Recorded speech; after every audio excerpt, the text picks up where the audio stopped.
এই জন্য প্রিয় ভাইয়েরা, আমরা কোরআনুল কারীম থেকে আমরা 15টা পয়েন্টে আমাদের জীবনের পথ ও পাথেও আল্লাহর নবী যেটা বিদায় হজ্জে আমাদের জন্য নির্দেশনা দিয়ে গেছেন, এইগুলা শুনবো শোনার নিয়তে নাকি মানার নিয়তে?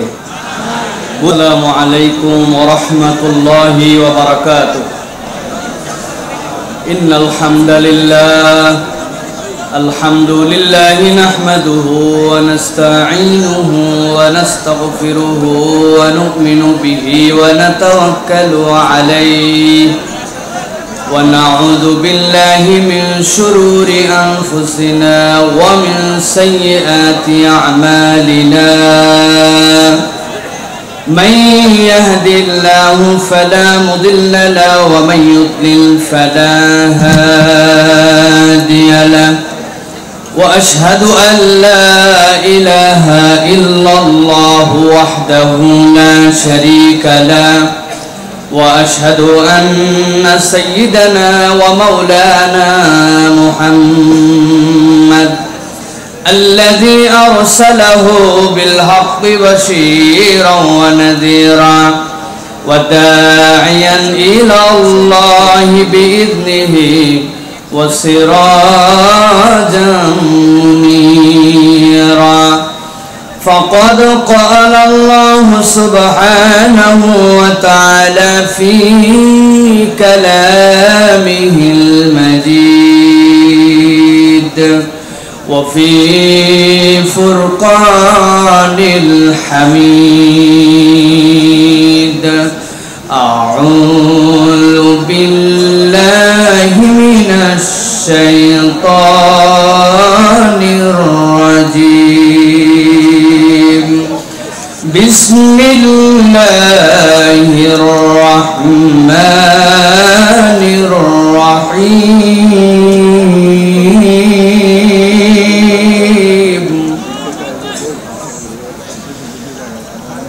اليوم يئس الذين كفروا من دينكم فلا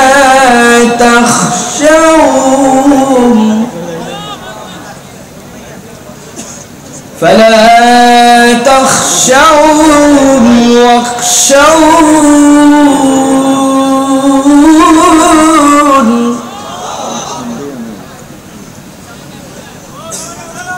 اليوم أكملت لكم دينكم وأتممت عليكم نعمتي ورضيت لكم الإسلام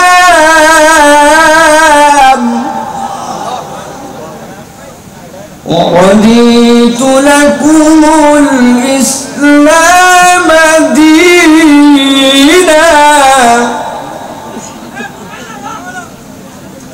فمن اضطر في مخمصة غير متجانف لإثم فإن الله غفور رحيم.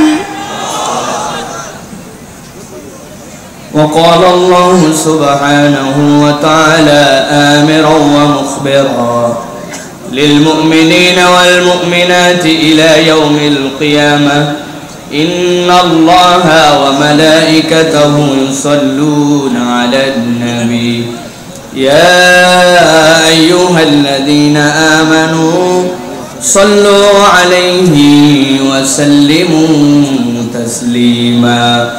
اللهم صل على محمد وعلى آل محمد كما صليت على إبراهيم وعلى آل إبراهيم إنك حميد مجيد.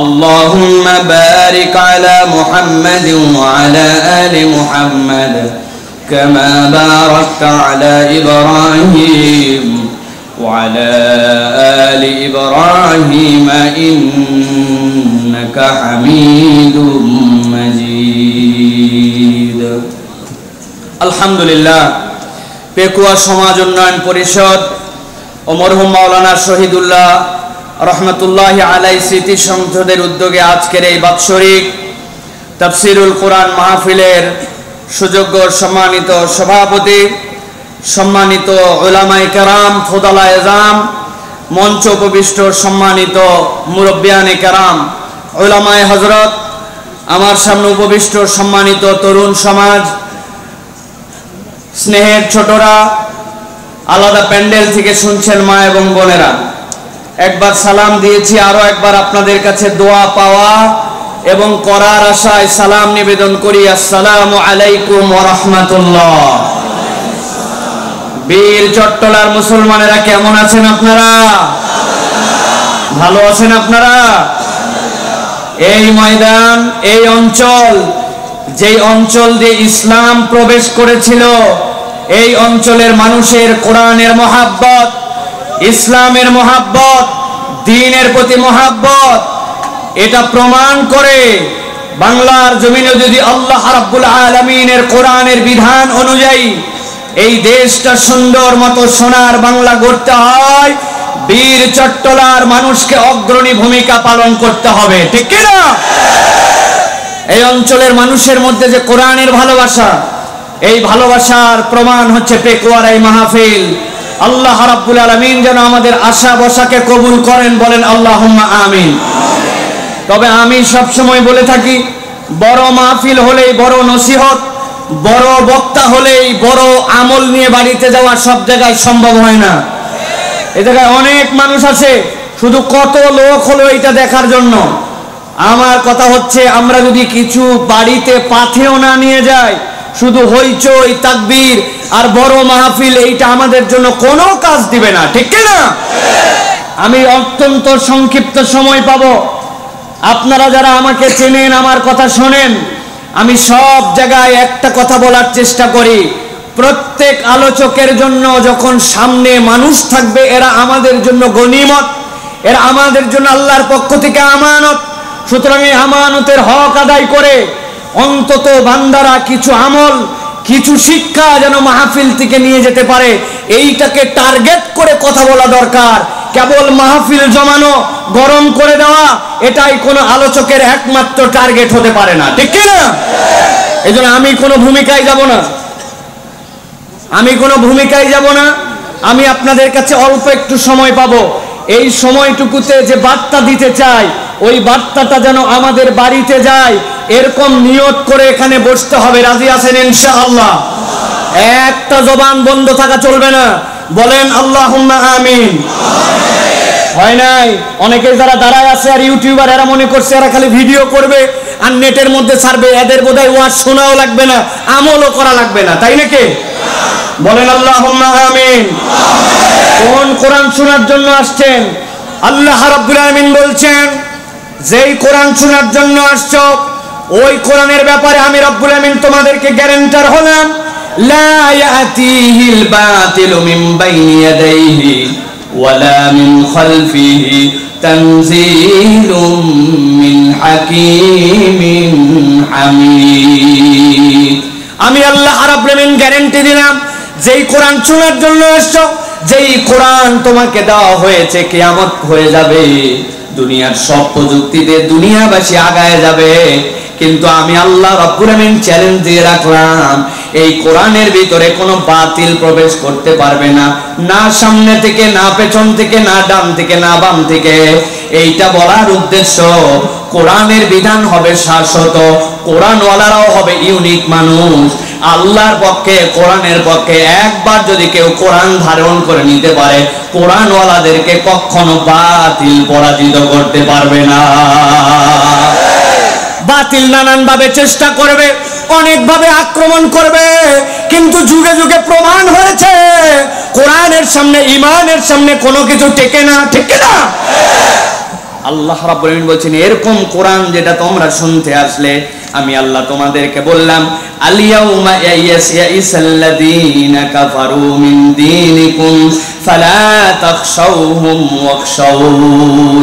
আল্লাহর নবীকে আল্লাহ বলছেন, হে আমার হাবিব, আজকের দিনে আপনার জন্য, যেই দিন আপনাকে বিদায় হজ করানো হলো, যেই দিবসে কোরআনুল কারীম আপনার কাছে আমি দিচ্ছি, এই দিনে আমি আল্লাহ আপনাকে জানাই দিচ্ছি, ওই মক্কা মদিনায় কেবল নয়, আশপাশে জাজিরাতুল আরবে কেবল নয়, আল্লাহ বলছেন আজকের দিনে কাফের মুশরিকরা হতাশ হয়ে গেছে।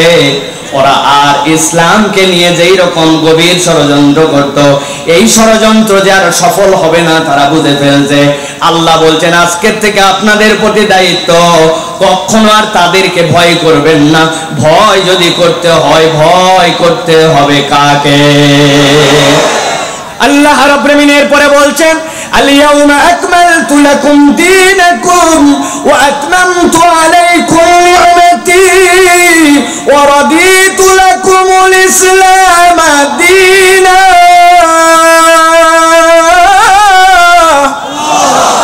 এই দুনিয়ার মানুষ, আমি আল্লাহ রাব্বুল আলামিন তোমাদেরকে বললাম আজকের থেকে দিনকে পূর্ণ করে দেওয়া হলো। এই দিনকে আল্লাহ রাব্বুল আলামিন তামাম করে দিলেন। এই দিনের মধ্যে আর কোন রকম রব্বুল আমিন কমতি রাখলেন না। কিয়ামত পর্যন্ত এই দিনের মধ্যে কোনো এডিশন লাগবে না, কিচ্ছু লাগবে না। আর আল্লাহ বলছেন এই দিন হিসাবে, জীবন বিধান হিসাবে আল্লাহ রব্বুল আলামিন ইসলামের প্রতি সন্তুষ্ট হয়ে গেলেন। এর মানে আপনার জীবনের চলার পথ, বলার পথ, আপনার জীবনের নামাজের পথ, রোজার পথ, আপনার জীবনের যত ধরনের পথ আছে সব পথ এবং পথেও আপনাকে ইসলাম দিকে নিতে হবে, ঠিক না?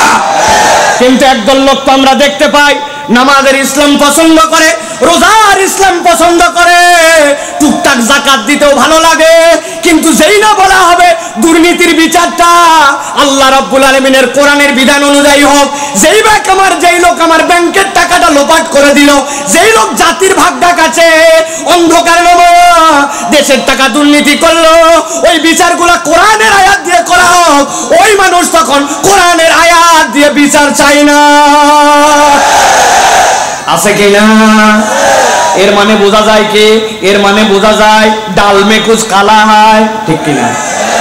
কারণ যখন রাস্তা বানানোর আপনার আমার টাকা দিয়ে দায়িত্ব দেওয়া হয়েছে, যেই রাস্তা বানাতে দেওয়া হয়েছিল পাথর দিয়ে ওই জায়গায় দিয়েছে খোয়া, যেই জায়গায় দেওয়ার কথা ছিল বিটুমিন ওই জায়গায় দিয়েছে কেরোসিন আর পোড়া মোবিল, আর যেই জায়গায় দেওয়ার কথা ছিল মোটা মোটা রড ওই জায়গায় দিয়েছে আরে বাঁশ। বাদ দেন, এখন কঞ্চি, বহুত আগে বাঁশের কারবার শেষ, ঠিক কিনা?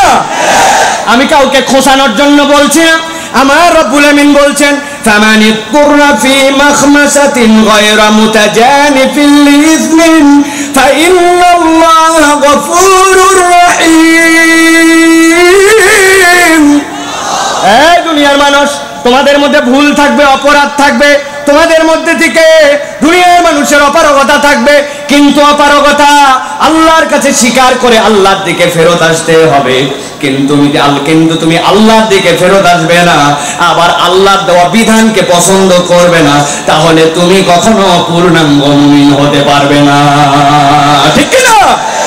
কথা ভালো করে বোঝেন, যেগুলো মানুষ দাঁড়ায় আছেন তারা ভালো করে বোঝেন। এই যে কোরআনুল কারীম দেখতে পাইছেন, কথা বলেন, দেখতে পেয়েছেন? এই কোরআনুল কারীমের আমি 15 পারা পর্যন্ত ঠিকঠাক মতো বুঝি, গবেষণা করে সব মোটামুটি আমার বোঝা শেষ। এই 15 পারার ব্যাপারে আমার কোনো মন্তব্য নাই, কিন্তু বাকি 15 পারা এখনো বুঝে উঠতে পারি নাই। অতএব আমি 50% মুসলমান, তাই তো? দেখুয়ার মানুষ ভালো করে বুঝে বলেন, কোরআনুল কারীম সব পড়ছি, কেবল সূরা নাসটা এখনো বুঝি নাই। সূরা নাসের কেবল সবই বুঝছি, কেবল শেষ আয়াত যেটা ছিল ওই আয়াতটার ব্যাপারে আমার কিছু কথা আছে, মিনাল জিন্নাতি ওয়ান নাস, এইটা বুঝবো, শুধু এইটুকু বাকি, বাকি সব আয়াত মেনে নিয়েছে। অতএব আমি 99% মুসলমান। ভালো করে মাথার থেকে এই কনসেপ্ট পরিষ্কার করে যান। আপনি যদি কোরআনের একটা আয়াতের একটা অক্ষর পর্যন্ত আপনার পণ্ডিতি খাটান, তাহলে আপনার ঈমান 0%, ঠিক কি না? তাহলে আপনাকে স্বীকার করতে হবে কোরআনুল কারীমের মধ্যে যা বিধান আছে আমার মাথায় ধরলেও স্বীকার করি, না ধরলেও স্বীকার করি, আমার বুঝে আসলেও মানি, না আসলেও মানি, এর নাম হচ্ছে ঈমান, ঠিক কি না? প্রিয় মুসলমানেরা, আজকে মূলত আমি আপনাদের কাছে যতক্ষণ সময় পাবো একটা বিষয় নির্ধারণ করে আসছি, সেই বিষয়ে বলবো। আল্লাহ যে বললেন আল ইয়াউমা আকমালতু লাকুম দীনাকুম, দিনকে পূর্ণ করে দেওয়া হলো, নবী করিম সাল্লাল্লাহু আলাইহি সাল্লাম হজ করেছেন একবার, উমরা করেছেন 4 বার। নবী করিম সাল্লাল্লাহু আলাইহি সাল্লাম যখন বিদায় হজের দিবসে আসলেন, বিদায় হজের দিবসে এসে নবী করিম সাল্লাল্লাহু আলাইহি সাল্লাম উম্মতকে যে ভাষণ দিলেন, যারা ইতিহাসবিদ, যারা মুহাদ্দিসিনে কেরাম, তারা এই ভাষণটাকে 31টা পয়েন্টে ভাগ করছেন। কয়টা পয়েন্ট? ভাই কথা বলেন না কেন? বলবেন হুজুর কথা বলে লাভ কি? কথা না বললে আপনার মনে থাকবে না। কয়টা পয়েন্ট? এই 31টা পয়েন্টকে ফুকাহায়ে কেরাম, মুহাদ্দিসিনে কেরাম, মুফাসসিরিনে কেরাম নবী করিম সাল্লাল্লাহু আলাইহি সাল্লামের এই ভাষণগুলোকে 15টা আয়াতে কারিমার আলোকে মানুষের 15টা জীবন ঘনিষ্ঠ বৈশিষ্ট্যের সাথে সম্পৃক্ত করেছেন। কোন উম্মত যদি এই 15টা বৈশিষ্ট্যে নিজের জীবনকে বৈশিষ্ট্যমণ্ডিত করে নিতে পারে, ওই বান্দাটা দুনিয়াতেও সফল, কিয়ামতের দিনে আল্লাহর কাছেও সফল। সুবহানাল্লাহ। তাহলে বৈশিষ্ট্য কয়টা? কয়টা? 15টা। আজকে আমরা এক এক করে সিদ্ধান্ত নিব, এই 15টা বৈশিষ্ট্যের সংক্ষিপ্ত কোরআনুল কারীম থেকে টাচ নিব এবং আমরা বুদ্ধি বিবেক খাটায়া আমরা এখান থেকে চলে যাব। কারো প্রতি কোনো আমাদের হিংসা নাই, বিদ্বেষ নাই। ইমানদার কাউকে হিংসা বিদ্বেষ করে না, কাউকে প্রতিপক্ষ অযথা বানায় না। কোরআন সবাইকে তার কাছে টানতে চায়, কিন্তু যদি কোরআনকে কেউ বিদ্বেষী বানায় তাহলে মুসলমান তাকে বিদ্বেষী বানায়। ঠিক না? সকলে আমাদের বন্ধু, কিন্তু আপনি যদি আল্লাহকে পছন্দ না করেন, ইসলামকে পছন্দ না করেন, কোরআনকে পছন্দ না করেন, তাহলে আপনার সাথে আমার কথা আছে। ঠিক কি না? এই জন্য প্রিয় ভাইয়েরা, আমরা কোরআনুল কারীম থেকে আমরা 15টা পয়েন্টে আমাদের জীবনের পথ ও পাথেও আল্লাহর নবী যেটা বিদায় হজ্জে আমাদের জন্য নির্দেশনা দিয়ে গেছেন, এইগুলা শুনবো শোনার নিয়তে নাকি মানার নিয়তে? বুঝে বলেন, শোনা না মানা? আল্লাহ আমাদেরকে আজকের এই মাহফিলে একটা বৈশিষ্ট্য হলেও জীবনে ধারণ করে যাওয়ার মতো তৌফিক দান করেন। বলেন আল্লাহুম্মা আমিন। একটা মুখ বন্ধ থাকবে না ভাই, এই আমিনের বরকত আছে। দাঁড়ায় থাকেন, বসে থাকেন, দূরে থাকেন, কাছে থাকেন, বলেন আল্লাহুম্মা আমিন। হয় না? আরেকবার মহাব্বতে বলেন আল্লাহুম্মা আমিন। চলেন তাহলে এক এক করে আমরা শুরু করি। আপনারা নাম্বার মিলাই নেবেন প্রিয় ভাইয়েরা। হামজা আসবে, আমি চলে যাব ইনশাআল্লাহ। 1 নম্বরে আল্লাহ রাব্বুল আমিন বলছেন, যাকে তাকে অনুসরণ করো না। ডিগবাজি দেয়, কিছুদিন পরে আদর্শ পরিবর্তন করে, আবার বড় মাহফিল পাইলে বড় বড় লেকচার মারে। আছে না? আমার আল্লাহ রাব্বুল আমিন বলছেন, জানে জানে যাকে তাকে না জেনে অনুসরণ করো না। এটা 1 নম্বর বৈশিষ্ট্য ঈমানদারের। না জেনে না বুঝে একদিকে চলে যাবে, একদিকে ছুটে যাবে। একটা বিজ্ঞাপন দেখছে, বিজ্ঞাপন দেখে পাগল হয়ে গেছে। অমুকে কোম্পানি আপনাকে বলছে টাকা ডবল বানায় দিবে, আপনি ঝাঁপ দিয়ে পড়ে গেছেন। এটা ঈমানদারের বৈশিষ্ট্য হবে? আল্লাহ রাব্বুল আমিন কোরআনুল কারীমের মধ্যে বলছেন, কোরআনের 68 নম্বর সূরা কলমের মধ্যে আল্লাহ 10 থেকে 13 নম্বর আয়াতের মধ্যে বান্দার জন্য দিক নির্দেশনা দিয়েছেন। আল্লাহ বলছেন, ওয়ালা তুতি কুল্লা হাল্লাফিম মাহিন হাম্মাজিম মাশাইম বিনামিম মান্নাইন লিল খায়রি মু'তাদিন আযীম। আমার রব্বুল আমিন বলছেন, এই দুনিয়ার মানুষ, যে ব্যক্তি অধিক শপথ করে, কথায় কথায় আল্লাহর কসম বলে, কথায় কথায় কিরা কাটে, কথায় কথায় বলে খোদার কসম, আল্লাহর কসম, বাপের কসম, মায়ের কসম, জমিনের কসম, তোর মাথার কসম, আমার বউয়ের কসম, ইজ্জতের কসম, চোখের কসম। আছে না ভাই? আমার আল্লাহ বলছেন, খবরদার, যেই ব্যক্তি বেশি বেশি কসম করে, যে লাঞ্ছিত, আপনি তার অনুগত্য করবেন না। হাম্মাজিম মাশাইম বিনামিম। আরেক দল আছে, একের কথা অপরের কাছে পিছনে যে লাগায়, সামনে বলার সাহস করে না, কিন্তু পিছনে পিছনে কথা লাগালাগির খেলা করে। আল্লাহ বলছেন, হে নবী, আপনাকে দিয়ে আপনার উম্মতকে বলা হলো, পিছনে পিছনে যে কথা বলে তার সাথে যেন আপনার উম্মতের সম্পর্ক না থাকে। শিওর থাকবেন, আপনার কাছে এসে একজন বলছে অমুক অমুক অমুক অমুক এই কথা বলেছে, আপনার কাছে ভালো হচ্ছে, আপনি শিওর হবেন যে এই ব্যক্তি পিছনের কোন করে অপরের কথা আপনাকে বলতেছে। ওই ব্যক্তি যখন সুযোগ পাবে আপনার কথা অন্যের কাছে বলবে। ঠিক কি না? আল্লাহ বলছেন এর সাথে আপনার কোনো সম্পর্ক নাই। মান্নাইল লিল খায়রি মুতাদিন আজিম। আর একটা গ্রুপের অনুসরণ করবেন না, যেই ব্যক্তিটা ভালো কাজে বাধা দেয়, সীমা লঙ্ঘন করে, উতুল্লিন বাদা যালিকা জানিম, কঠোর স্বভাবের অধিকারী, তদুপরি এই মানুষটা কুখ্যাত। আল্লাহ বলছেন কুখ্যাত চরিত্র, কঠোর স্বভাব, পাপিষ্ঠ, সীমা লঙ্ঘনকারী, আর মানুষকে কল্যাণের দিকে আসতে বাধা দেয়, এরকম মানুষের সাথে ইমানদারের কোনো সম্পর্ক থাকবে না। ঠিক কি না? শুধুমাত্র রাস্তাঘাটে সম্পর্ক থাকবে না, কিন্তু যখন ভোট দেওয়া লাগবে তখন এইগুলো মানিস আমাদের প্রিয় মানুষ। ঠিক কিনা? ঠিক বললেন না? প্রিয় ভাইরা, ভালো করে বুঝে নেন, হিসাব মিলাই নেন, আজকের থেকে সিদ্ধান্ত নেন এই ধরনের কোন মানুষের অনুসরণ জেনে বুঝে আমরা করতে পারি না। ঠিক কিনা? কিন্তু দুঃখ লাগে, আমরা বলেছি আজকে করব না, এইগুলা মানুষের সাথে সম্পর্ক রাখবো না, কিন্তু আপনি যে না বললেন, না বলার সময় মনে মনে ভাবছেন হ্যাঁ হ্যাঁ ওই মানুষটার সাথে এই চরিত্র মিলছে, হুজুর যা বলছেন আমার দোস্তের সাথে মিলে গেছে। কিন্তু একটু যদি আয়নায় মুখ দেখি, তাহলে খুঁজে টুজে দেখবো ওই মানুষটা বেশি দূরে যাওয়া লাগবে না, আমার চেহারা যে আয়নার উপরে পড়েছে ওই আয়নাতে আমি যেন আমার নিজেকে দেখতে পাই। ঠিক না? এই জন্য নিজের চরিত্র বদল করা লাগবে প্রিয় ভাইয়েরা। এক নম্বরে এটা আমি সংক্ষেপ করে বলে যাচ্ছি। দুই নম্বরে আল্লাহ রাব্বুল আলামিন বলছেন ইমানদার যদি তুমি হও, তোমার আচরণ কেমন হবে? তোমার আচরণের প্রথম হবে, আল্লাহ রাব্বুল আলামিন বলছেন নবী আপনার উম্মতকে জানিয়ে দেন, আপনার উম্মতের কথা বলার ধরনটা নম্র স্বভাবের হবে। সুবহানাল্লাহ। আল্লাহ রাব্বুল আলামিন সূরা তাহা, কোরআনুল কারীমের 20 নম্বর সূরা, এই সূরার 43 থেকে 44 নম্বর আয়াতের মধ্যে আল্লাহ বলছেন ওই মানুষটার কাছে পয়গম্বর যাচ্ছে, যেই মানুষটাকে আল্লাহ রাব্বুল আলামিন নিজে বলছেন লাআল, এর থেকে বড় দস্যু, এর থেকে বড় ইসলাম বিদ্বেষী, এর থেকে বড় আল্লাহদ্রোহী আর কেউ নাই। এর আগে দুনিয়ার বুকে কেউ কখনো এটা দাবি করে নাই, আনা রব্বুকুমুল আলা। ওর থেকে বাজে মানুষ আর দুনিয়াতে আল্লাহদ্রোহী হিসেবে কেউ আসে নাই।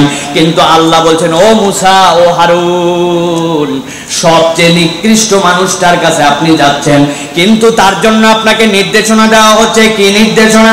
আল্লাহ রাব্বুল আলামিন বলছেন ইযহাবা ইলা ফিরআউনা ইন্নাহু তাগা ফাকুলা লাহু কওলান লায়িনান লাআল্লাহু ইয়াতালাক্কারু আও ইয়াখশা।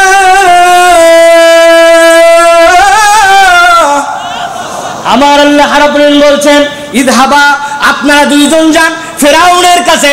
ওই ফেরাউন তো আল্লাহর দ্রোহিতা করেছে, ওই ফেরাউন নিজেকে রব্বুকুমুল আলা বলেছে, কিন্তু আমি আল্লাহ বললাম ওই পথভ্রষ্ট, ওই আল্লাহদ্রোহী ওই মানুষটার কাছে যাবেন আপনারা। ফাকুলা লাহু কওলান লাইয়িনা, তার সাথে কখনো গরম গরম কথা বলবেন না। গরম গরম কথা বলার দ্বারা তার পরিবর্তন হবে না। আল্লাহ বলছেন আপনি যদি নরম করে নম্র কথা বলেন, আশা করা যায় হয়তোবা সে স্মরণ করবে অথবা ভীত হয়ে যাবে। খেয়াল করে দেখেন, ফেরাউন যদিও ঈমান আনে নাই, আল্লাহর দিকে ফেরত আসে নাই, কিন্তু মুসার কথা শুনে কিন্তু ফেরাউন ভীত বহব্বল হয়ে গিয়েছিল। ঠিক কি না? ওই যে তাদের জাদু ছড়ায় দেওয়ার কথা, কে জাদু আগে ফেলবে? মুসা আলাইহিস সালাম বললেন তোমরাই আগে ফেলো।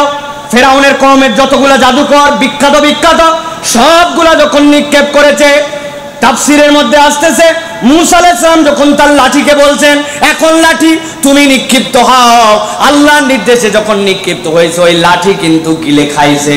ওই লাঠি কিন্তু আক্রমণ করে নাই, ও কেবল মুখটা হা করেছে, উপরেরটা আসমানমুখী নিচেরটা জমিন। ও কামড় দেয় নাই, কেবল নিঃশ্বাসটা টেনে নিয়েছে। ফেরাউনের পরিষদের যত জাদু ছিল সবগুলা তার পেটের মধ্যে ঢুকে গেছে। ওই মঞ্চের মধ্যে আর কিছু করতে হয় নাই। যাদেরকে আল্লাহ হেদায়েত দিয়েছিলেন সবগুলা সিজদায় পড়ে আল্লাহ রাব্বুল রাব্বুল আলামিনের দাসত্ব স্বীকার করে নিয়েছে। মূসা আলাইহিস সালামকে এইজন্য আল্লাহ বলছেন আপনার তবিয়ত হবে লোকটা যতই বড় হোক, যতই দাপটওয়ালা হোক, আপনি যদি নরম তবিয়তে নরম কথা বলেন মানুষের অন্তরে, তাহলে এটা ক্রিয়া করে, ঠিক কি না?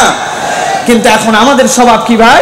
আমাদের স্বভাব নরম বলে কোনো কথা নাই, যে যত গরম তার তত ভাব, গরম গরম মুড। মানুষ অনেক সময় রাগ করে বলে আমাকে তো চিনিস না, এখন নরম করে আসি, রাগলে যে আমি কি, রাগলে তুই টের পাবি। ও চিন্তা করছে রাগী হওয়া, খারাপ স্বভাবের হওয়া, কর্কশ কথা বলা, এইটা মনে হয় তার ক্রেডিট। আল্লাহ বলছেন এইটা কখনো ইমানদারের চরিত্র হতে পারে। তাহলে আজকের থেকে আমরা এই স্বভাবে কি পরিবর্তন করতে পারবো ভাই?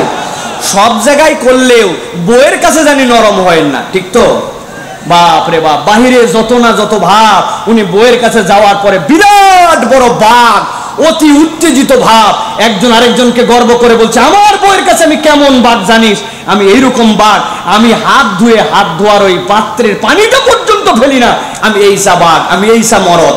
আমি মাঝে মাঝে বলি আপনি যদি নিজেকে মানুষ থেকেও বাঘ বলেন, তা আপনি এরকম একজন মানুষকে বিয়ে করছেন কেন? আপনার কাজ তো ছিল কোন বাঘিনী দেখে বিয়ে করা, ঠিক কিনা? আচার আচরণ পরিবর্তন করেন। এই আচার আচরণের এফেক্ট আমাদের সন্তানের উপরে পড়তেছে। বাপ মা রাত দিন ঝগড়া করে, দুইজনের মধ্যে কথা নাই, দুইজন ইশারা ইঙ্গিতে কথা বলে। ছেলেরে বলে তোর আব্বাকে বল বাজার থেকে জানি একটুখানি মাছ কিনে নিয়ে আসে, বউ আবার উল্টা উত্তর দেয়, ছেলে আবার উত্তর দেয় তোর আম্মাকে বল আজকে যা আছে তাই যেন রান্না করে। কথা দুইজনই শুনতেছে কিন্তু কেউ কারোটা বলে না, একজন আরেকজনের দিয়ে কথা চালাচালি করে, ঠিক কিনা? ভাত রেডি আছে, কারো যদি খিদা লাগে খায় নে, বাবা রে বাবা, উনি আবার বলতেছে যা খাওয়া এ খাওয়া না খায় বাইরে খাওয়াই ভালো ছিল, কথা কেউ কারো বলে না, দুইজন স্বামী স্ত্রী। আপনি মনে করছেন বিরাট ভাব নিয়ে ঘোরাফেরা করতেছেন, এই এফেক্ট আপনার উত্তর প্রজন্মের উপরে পড়বে। আমাদের বাচ্চা কাচ্চা এখন বেয়াদব হয়ে গেছে। আগে বাপ মাকে দেখে বাচ্চা কাচ্চা ভয় করতো, এখন আমাদের বাচ্চা কাচ্চাকে দেখে বাপ মা ভয় করে, ঠিক কি না? বাবারে সন্ধ্যার পরে বাড়িতে চলে আসিস, বলছে কখন আসতে হবে আমার জানা আছে, বেশি কথা বললে তোমার বাড়িতেই আসবো না। বলছে বাবা যখন মন চাই তখন তাও বাড়িতে আসিস, আর তোকে বলবো না, ঠিক না ভাই? কথা কি ভুল বললাম প্রিয় ভাইয়েরা? অথয় নরম কথার এফেক্ট আছে। স্বামী স্ত্রীর মধ্যে উত্তেজিত কথা যখন বাচ্চা কাচ্চা ঘুমায় ঘর বন্ধ করে বলবেন, সন্তানের সামনে যেন গরম কথা না হয়, বাজে কথা না হয়, একজন আরেকজনকে যেন গালি দিয়ে কটু কথা না হয়। এটা আল্লাহ রাব্বুল আলামিন নির্দেশনা দিয়েছেন। আল্লাহ রাব্বুল আলামিন 3 নম্বর নির্দেশনা দিচ্ছেন, বান্দা তোমাদের চলাফেরা হবে লজ্জা এবং শালীনতার সাথে, তোমাদের চলাফেরার মধ্যে লজ্জা এবং শালীনতা লাগবে।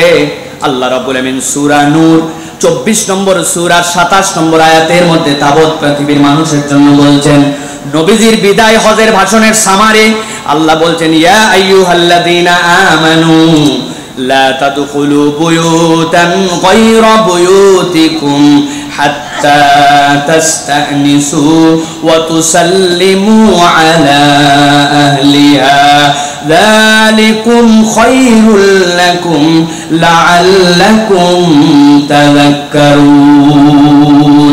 আল্লাহ রাব্বুল আলামিন বলছেন, ও দুনিয়ার মানুষ, আমি আল্লাহ রাব্বুল আলামিন দায়িত্ব দিলাম, ইয়া আইয়ুহাল্লাযীনা আমানু লা তাদখুলু বুয়ুতান গায়রা বুয়ুতিকুম, তোমরা একজন আরেকজনের বাড়িতে আসতেছো, তোমার ভাইয়ের বাড়ি, তোমার পরিচিত বাড়ি, এমন কি তোমার নিজের বাড়িতেও যদি তুমি আসো, আল্লাহ বলছেন 1 নম্বর দায়িত্ব হবে অনুমতি নিয়ে নেওয়া, 2 নম্বর ওই পরিবারের প্রতি সালাম দেওয়া।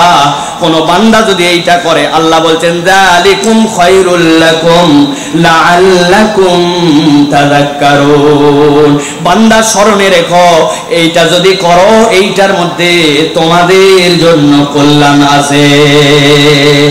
এখানে হাত তুলে ছাড়া দিবেন, কারা কারা আছেন বুকে হাত দিয়ে বলেন, নিজের বাড়িতে যখন প্রবেশ করি, সুরসা ডাকার আগে, কলিং বেল চাপার আগে, ঠক ঠক দেওয়ার আগে বাড়িতে আগে সালাম দেই, নিজের বউরে সালাম দিয়ে প্রবেশ করি, নিজের পরিবারে সালাম দিয়ে বাড়িতে ঢুকি। হাত তোলেন, বাড়িতে সালাম দিয়ে ঢোকেন। আপনার বউ আছে না মা আছে? বউ আছে, মা আছে, আলহামদুলিল্লাহ। কিন্তু ইমানদার হিসাবে তো আমাদের সকলের হাতগুলো উঠে যাওয়ার কথা ছিল, ঠিক কিনা? চিন্তা করে হুজুর সব জায়গায় সালাম দেওয়া যায়, কিন্তু বউকে আবার কেমন করে সালাম দেয়? একটা লজ্জা আছে না? আজকের ওয়াজ শুনে যায় যদি বাড়িতে আবার সালাম দেন, আসসালামু আলাইকুম ওয়া রাহমাতুল্লাহ, ফাতেমার মা দরজা খোলো, আপনার বউ আবার বলবে আমি কি অপরিচিত মানুষ নাকি? কোন ভক্কর চক্কর শুরু করলে তুমি আবার? ঠিক না ভাই? কিন্তু আমার আল্লাহ বলছেন তুমি যদি তোমার বাড়িতেও সালাম দিয়ে প্রবেশ করো, এইটা তোমার জন্য অনুমতি নাও এবং সালাম, আল্লাহ বলছেন এর মধ্যে তোমার জন্য বরকত আছে। তাহলে আমরা সিদ্ধান্ত নিব আমার পরিবারে আমার বাড়িতে ঢোকার পরে কলিং বেল চাপার আগে, অথবা কলিং বেল যদি বাড়ির থেকে ডিস্টেন্স এমন হয় সালাম না শোনা যায়, তাহলে আপনি কলিং বেল দিয়ে দরজাতে বাড়িতে ঢোকার আগে অনুমতি কারো অপরিচিত আর নিজের বাড়িতে অন্তত পক্ষে সালাম দিয়ে প্রবেশ করব। রাজি আছেন? কথা বলতে হবে, রাজি আছেন? ফাও ফাও না, এই আমল নিয়ে যেতে হবে। যাওয়ার পরে বাড়িতে সালাম দিয়ে প্রবেশ করবেন। আজকের থেকে আমরা এই আমলটা শুরু করব ইনশাআল্লাহ। কেমন করে সালাম দিবেন? আসসালামু আলাইকুম নাকি আসসালামু আলাইকুম, আবার কত কি যে বললো বুঝা গেল না। সালাম সুন্দর করে দিতে হবে। আসসালামু আলাইকুম কি নবীজিকে উপহাস করে বলছে আসসালামু আলাইকুম, নবীজি বলছেন ওয়ালাইকুম আসসালাম, মানে কি তোমার ধ্বংস হোক। নবীকে উপহাস করে বলছে, কিন্তু বাঙালি এখন উচ্চারণ ঠিক মতো পারে না, সালামটা পর্যন্ত বিশুদ্ধ করে দেয় না। আল্লাহ বলছেন কেউ যদি সালাম দেয় তার উত্তরটা তুমি একটু বাড়ায় দিও। আসসালামু আলাইকুম, উনি বলবে ওয়ালাইকুম আসসালাম ওয়া রাহমাতুল্লাহ, আসসালামু আলাইকুম ওয়া রাহমাতুল্লাহ, ওয়া আলাইকুম আসসালাম ওয়া রাহমাতুল্লাহ। এই ওয়াজ শুনে আবার কেউ যদি যায় বলে যা আছে কপালে, হুজুর বলছে সালাম দিয়ে ঢোকা লাগবে, দোয়া বেশি করলে লাভ। উনি সালাম দিয়েছে আসসালামু আলাইকুম ওয়া রাহমাতুল্লাহি ওয়া বারাকাতুহু ওয়া মাগফিরাতুহু ওয়া জান্নাতুহু ওয়া রিদওয়ানুহু কাসিরান কাসিরান, যে উত্তর দিবে তার বিপদ আছে না? অতএব যতটুকু লাগবে ওইটুকুর মধ্যে থাকা লাগবে। তাহলে কারো বাড়িতে ঢুকতে হলে ইমানদার অনুমতি নিয়ে ঢুকবে, আর নিজের বাড়িতে অন্তত সালাম দিয়ে প্রবেশ করবে। রাজি আছেন? তবে রাস্তা দিয়ে যখন চলাফেরা করব তখন আশপাশে জানলা টাল্লা গুলোতে একটু দেখতে দেখতে যাব। জায়গা মতো কেউ তাকালে মাথা নিচু করে হুজুর, আর যখনই দেখবো ফাঁক ফুঁক দেখে যাব। নবীজি বলছেন কেউ যদি কারো বাড়িতে অন্যায় ভাবে ফুটা ফাটি কোনা দিয়ে তাকায়, যেদিক দিয়ে তার তাকানোর অধিকার নাই, কেউ যদি তার চোখটা ফুটা করে দেয় তার জন্য বিচার হবে না, কেননা সে অন্যায় কাজ করেছে। আল্লাহু আকবার। আর আমরা মানুষের দিকে এমন ভাবে তাকাই, মানুষের অনেক অন্যায় দেখার পরে আমরা আবার এসে ফুটানি করি। একজন এসে বলতেছে হুজুর আমি মোড়ের দোকানে চা খাচ্ছিলাম আর একটা জিনিস দেখে বুকটা ফেটে গেল। কি হয়েছে ভাই? পর্দা পুশিটা বলে কিছু নাই হুজুর, যা মেয়ে দেখলাম 15-20টার মধ্যে 14টার বুকেই কাপড় নাই। আমি বললাম আপনার মতো মুত্তাকি তো দেখি না। সমাজের এত খারাপ, আপনি চোখ দিয়ে গুনে 14 জনের কাপড় সারা দেখলেন, আপনার দেখার অনুমতিটা দিল কে? আছে না এরকম? আল্লাহ রাব্বুল আলামিন আমাদেরকে হেফাজত করুন, আল্লাহুম্মা আমিন। 4 নম্বরে খেয়াল করেন, আল্লাহ রাব্বুল আলামিন বলছেন মানুষ হিসাবে আজকের থেকে ইমানদারদের দায়িত্ব দেওয়া হলো একজন অপরজনের প্রতি দয়া করবে, দয়াবান, দয়ার চরিত্র তাদের মধ্যে ঢুকে যাবে। আল্লাহ রাব্বুল আলামিন কোরআনুল কারীম সূরা কাসাস 28 নম্বর সূরার 77 নম্বর আয়াতের মধ্যে বলছেন ওয়া আহসিন কামা আহসানাল্লাহু ইলাইক ওয়া লা তাবগিল ফাসাদা ফিল আরদি ইন্নাল্লাহা লা ইউহিব্বুল মুফসিদিন। রব্বুল আলামিন বলছেন ওয়া আহসিন কামা আহসানাল্লাহু ইলাইক। ভালো করে বোঝেন, এইটার খেতাব হচ্ছেন নবী সাল্লাল্লাহু আলাইহি ওয়াসাল্লাম। কিন্তু আপনি যদি মনে করেন আল্লাহ আপনাকে বলছেন আপনি দয়া করেন যেরকম করে আপনার রব আপনাকে দয়া করছে, সুবহানাল্লাহ বলেন। আমি ছোট্ট 2টা উদাহরণ দেই আপনার বিবেক যেন খুলে যায় এইটা বোঝানোর জন্য। আপনার যে 5টা নখ আছে, যাদের আছে তারা হাত তোলেন, যাদের নাই তারা হাত তুলবেন না। যাদের হাতে 5 নখ আছে, আমার সামনে বসে আছেন, হাত তোলেন। চাচা আপনার 5 নখ নাই, তা হাত তোলেন না কেন? টান করে তোলেন, সোজা করে তোলেন, সোজা করে তোলেন। তুলছেন সবাই, হাতটা এবার নাড়াচাড়া দেন, একটু নাড়াচাড়া দিছেন, হাত নামাবেন না। এবার বাম হাত দিয়ে 2 নখ বন্ধ করেন, এই 2 নখ, এই নখ আর এই নখ, এই 2 আঙ্গুল বন্ধ করেন। বাড়িতে যাওয়ার পরে কিচ্ছু লাগবে না, আপনার রবের তো আপনি কোনো দয়া খুঁজে পান না। আপনি একদিন সিদ্ধান্ত নেবেন 24 ঘন্টা এখানে একটা গাডার পেঁচায় দিলাম, দেওয়ার পরে এইভাবে চলাফেরা করব। ভাতটা যখন খাবেন এই 2 আঙ্গুল কিন্তু বন্ধ, এই 3টাতে তুলে খাওয়া লাগবে। একজন বলছে একটু সই করে দেন চেকে, কলম কিন্তু এরকম করে ধরে মারা লাগবে। বদনাটা যখন ধরবেন কিভাবে ধরবেন বাড়িতে যে সিদ্ধান্ত নিয়ে। আমার আল্লাহ বলছেন, বান্দা তুমি রবের দয়া খুঁজে পাও না, কিন্তু তোমার হাতের মেকানিজমের দিকে তাকালে তুমি টের পাবে তোমার আল্লাহ তোমার প্রতি কি দয়া করেছে, ঠিক কি না? আমার আল্লাহ রাব্বুল আলামিন বলছেন, আহসিন কামা আহসানাল্লাহু ইলাইক, তোমার রব তোমার প্রতি যে দয়া করেছে বান্দা তুমি কল্পনার মধ্যে আনতে পারবা না, তুমি চিন্তা করতে পারবা না। এত পরিমাণ গতকালকের মাহফিলে কুয়াশা ছিল, গাড়ি আমার 20 কিলোমিটার বেগে চলে না। গাড়ি যখন চলতেছে, চলার সময় ভিতরে হিট চলে, ভিতরে ঠান্ডা চলে, সামনে ওয়াইফাইটা দিয়ে ওয়াইফাইটা দিয়ে মাঝে মাঝে ওই সামনের গ্লাসের পানি পরিষ্কার করা লাগে। চিন্তা করলাম মাটি পরিষ্কার করতে করতে হঠাৎ করে ওয়াইফারে চাপ দেয়, পানি আর আসে না। বলে কি ব্যাপার, পানি নাই কেন? বলে রিজার্ভের ট্যাঙ্কিতে যে পানি ছিল পানি ফুরাই গেছে। আমি চিন্তা করলাম বসে বসে, আই রব, আমি তো ওই ওয়াইফারের পানিটা পর্যন্ত না, এইটা দেখতেছি যখন 1-2 মিনিট, ওই সময়ও তো আমার চোখ অন্তত 10 থেকে 15 বার আমার চোখের পলক পড়ে গেছে। একটা মানুষ দিনের মধ্যে 22,000 বার চোখের পলক ফেলে।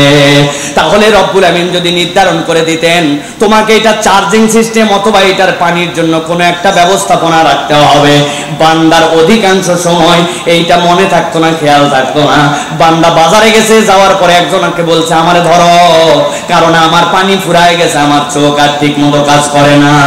আপনি মনে করছেন চোখ এমনি এমনি পড়ে না ভাই, চোখের মধ্যে লিকুইড আছে, ওইটা দিয়ে আপনার করটিয়া যেইটা, আপনার যে চোখের মনি যেইটা, সবগুলাকে ঠিক রাখে, এইটার মাধ্যমে চোখের পলকটা পড়ে। আপনাকে আমাকে বললে রবের কোনো আমরা নিয়ামত আর কৃতজ্ঞতা খুঁজে পাই না, কিন্তু আমার আল্লাহ বলছেন তোমার প্রতি আমি রব্বুল আলামিন যে পরিমাণ নিয়ামত দিছি এইটাকে হিসাবে মিলাতে পারবে না, ঠিক কি না? কিন্তু মানুষ রবের প্রতি বড় অকৃতজ্ঞ, ঠিক কি না? একটা জিজ্ঞাসা করবো পেকুয়ার মুসলমান, দেখি উত্তর দিতে পারেন কিনা। কোন একটা লোক 10 বছর ধরে অন্ধ ছিল, একটা লাঠি নিয়ে চলাফেরা করত, শুনতেছেন? এই ডান পাশে যারা শুনতেছেন, 10 বছর অন্ধ, লাঠি একটা নিয়ে চলাফেরা করে। 10 বছর পরে তার অপারেশন করার পরে তার চোখ ঠিক হয়ে গেছে। যেই না চোখ ঠিক হয়েছে, সর্বপ্রথম ও কি বাদ দিবে? কি ভাই খেয়াল করেন, 10 বছর যারা চললো না, যারে ছাড়া তার এক ধাপ ফেলা যায় না, ওর কাছে যখন চোখের দৃষ্টি আসলো ওই লাঠি মানুষ বাদ দেয়, ঠিক কিনা?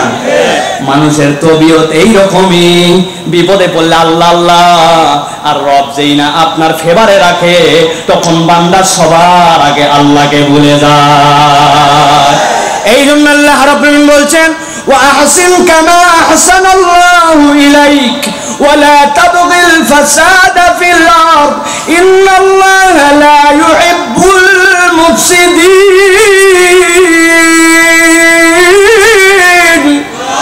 আমার রব্বুল আমিন বলছেন আল্লাহ তোমার প্রতি যে দয়া করলেন তুমিও মানুষের প্রতি দয়া করবে। এই জন্য নবী বলছেন তোমার জীবনে তুমি যদি দয়া পেতে চাও, ইরহাম্মান ফিল আরদ ইরহাম্মান ফিস সামা, জমিনবাসীর প্রতি যদি তুমি দয়াদ্র হও তাহলে আসমানওয়ালা তোমার প্রতি দয়াদ্র হবে, ঠিক কি না? চলতে চলতে একটা গাছের পাতা একটা বাঁশের মাথা বেঁধেছে, টান দিয়ে নিল, দাঁত দিয়ে নিল, একটা কা বাঁচছে কিছু একটা পাতা ছিঁড়ে নিল।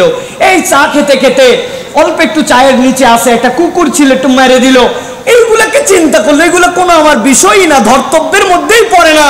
কিন্তু প্রিয় ভাইরা, আল্লাহর কাছে আপনি দয়ার হিসাবে যদি নিজের নামটাকে উঠায় আল্লাহর দয়া পেতে চান, প্রত্যেকটা আকাশ যেইগুলার মধ্যে কোনো উপকার নাই, দয়াদ্রুত নাই, এইরকম উচ্ছৃঙ্খল জীবন ছেড়ে দয়াবান হয়ে সুশৃঙ্খল জীবন যাপন করতে হবে, ঠিক না? আহারে, কত মানুষ আজকে জুলুমের শিকার, কত মানুষ আজকে অবিচারের শিকার, বিনা বিচারে জেল খাটে, কোনো কারণ নাই।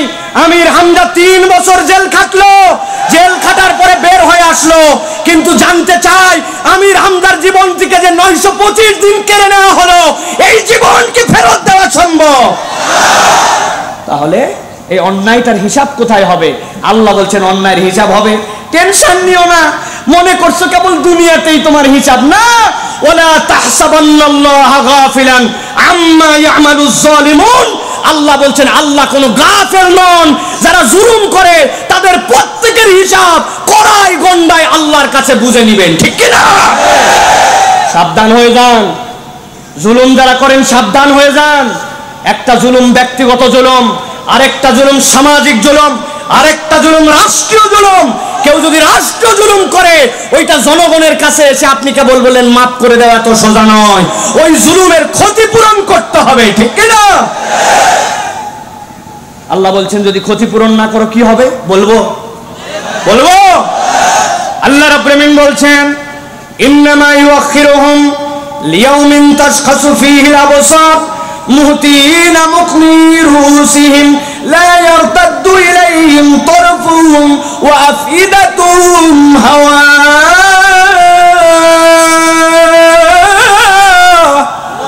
আমার আল্লাহ বলছেন কিয়ামতের ময়দান যেদিন হবে, দিল নরম করেন, ঠান্ডা মাথায় বোঝেন। আল্লাহ রাব্বুল আমিন বলছেন কিয়ামতের ময়দান যেদিন হবে ইন্নামা ইউআখিরুহুম লিয়াউমিন তাশখাসু ফীহিল আবসার, আল্লাহর কাছে যখন যাবে চোখগুলাকে রব্বুল আমিন বিস্ফোরিত করে দিবেন, কোটর থেকে বেরিয়ে আসবে। আল্লাহ বলছেন যেই না কোটর থেকে বেরিয়ে আসবে দুনিয়ার মানুষ বুঝে ফেলবে এইটা জুলুমের কেসের মধ্যে ধরা খেয়ে গেছে। আল্লাহ বলছেন মুহতিনা মুকনি রুসিহিম লা ইয়ারতাদ্দু ইলাইহিম তারফুহুম, চোখ বিস্ফোরিত হওয়ার পরে মাথাটা উপর দিকে হয়ে যাবে, ফেরেশতা পিঠের মধ্যে একটা বাড়ি দিবে। আল্লাহ বলছেন এই ডানেও ফিরবে না বামেও ফিরবে না, গেডিটা সোজা হয়ে যাবে। এইটা 2 নম্বর তাদের পরিস্থিতি। 3 নম্বর তাদের জন্য ভয়াবহ পরিস্থিতি হবে ওয়া আফইদাতুহুম হাওয়া, অন্তরটাকে রব্বুল আমিন ওই দিন চূড়ান্তভাবে তাদের হতাশ বানায় দিবে। কথা বড় সোজা, কিন্তু মুহতিন এখানে হাত তুঞ্জের শব্দ এসেছে, এইটার মানে জানেন? আল্লাহ রাব্বুল আমিন যে বললেন অন্তর হতাশ বানাবেন, এটার ব্যাখ্যা কি? মুফাসসিররা বলছেন আল্লাহ রাব্বুল আমিন তার ঈমানদার বান্দাদেরকে একটা পর্দার মধ্যে নেবেন, নেওয়ার পরে জিজ্ঞাসা করবেন ইকরা কিতাবাক কাফা বিনাফসিকা আল-ইয়াওমা আলাইকা হাসিবা। ও আমার বান্দা পড়তো তোর আমলনামা। বান্দা পড়ার পরে ঘাবড়ায় গেছে। আল্লাহ রাব্বুল আমিন এর পরে তার রহমতের চাদরে তাকে দিয়ে নিয়েছেন। নেওয়ার পর আল্লাহ জিজ্ঞাসা করবেন বান্দা এই পাপ করছিলে? হ্যাঁ আল্লাহ করছিলাম। এই পাপ করছিলে? হ্যাঁ করছিলাম। এই পাপ রব্বুল আমিন তার আমলনামায় শিরিক পান নাই আর জুলুম পান নাই। বান্দা যখন সব স্বীকার করবে আল্লাহ বলবেন ও আমার বান্দা দুনিয়ার বুকে আমি রহমান ছিলাম কিন্তু আজকে রহিম রব আমি।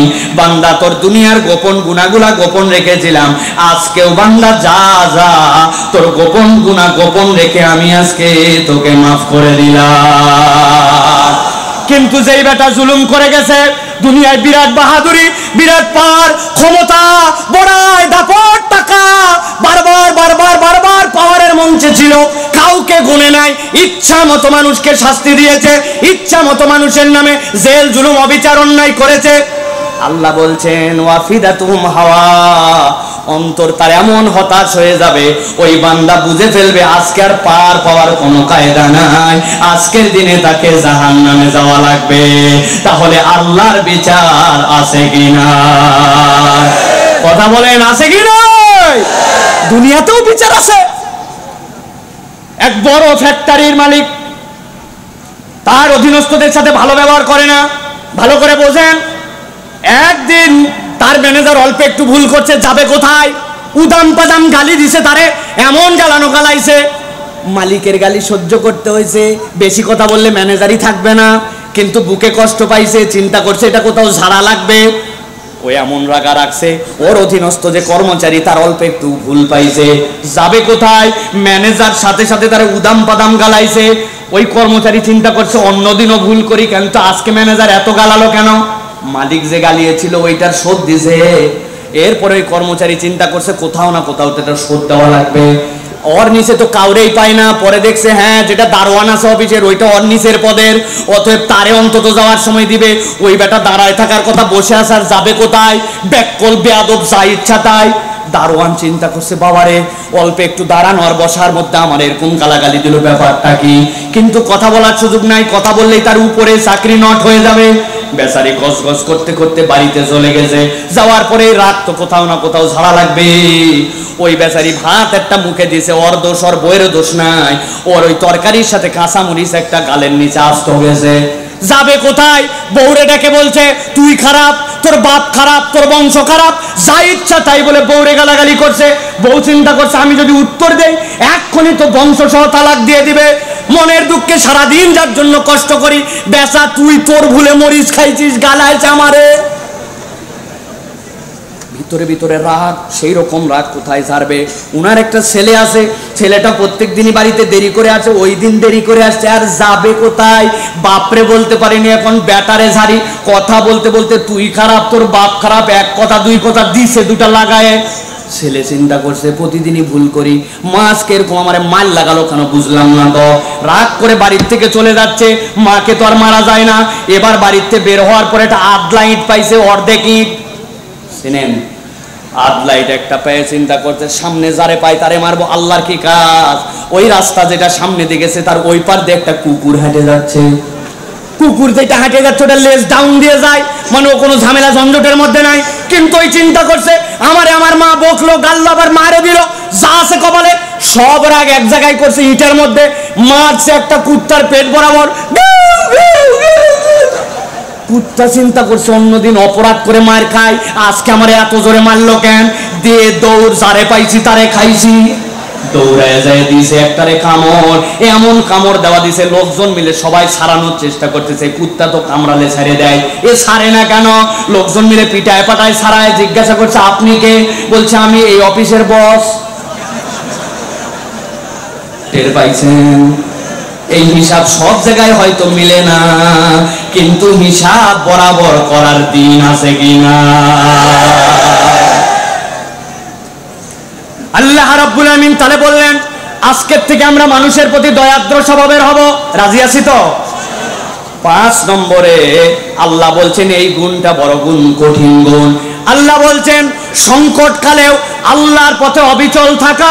যখন তোমার জন্য অনুকূল পরিবেশ, ওই পরিবেশে তো সবাই আল্লাহর উপরে তাওয়াক্কুল, আল্লাহর দিকে থাকতে পারে। কিন্তু যখন প্রতিকূল পরিবেশ, আপনার পরিবেশটা আপনার অনুকূল নয়, ওই সময় আল্লাহর পথে অবিচল এবং অটল থাকা।